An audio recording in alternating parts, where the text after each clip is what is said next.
বার্তা এক নজর, সবার খবর সমান নজর। বিপ্লবী ভবানী প্রসাদের 92তম শহীদ দিবস। বাংলার কুখ্যাত গভর্নর অ্যান্ডার্সকে আক্রমণকারী ভারত মায়ের অগ্নিপুত্র অমর শহীদ ভবানী প্রসাদ ভট্টাচার্যর 92তম শহীদ দিবস পালন হলো আজ 3রা ফেব্রুয়ারি। তারই নামাঙ্কিত রাজ্য সরকারের পুলিশ হেডকোয়ার্টার ভবনে বিপ্লবী ভবানী প্রসাদের প্রতিকৃতিতে মাল্য ও পুষ্পাঞ্জলি অর্পণের এবং ভারতের স্বাধীনতা সংগ্রামে তার অসামান্য অবদানের কথা বক্তারা স্মরণ করেন।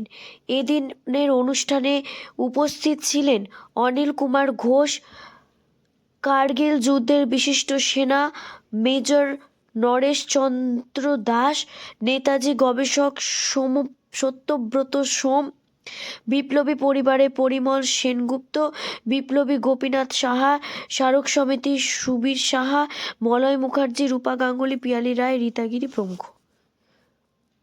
অবশেষে ধন্যবাদ জানান বিপ্লবী ভবানী প্রসাদের পরিবারের সদস্য ফাল্গুনী ঘোষাল।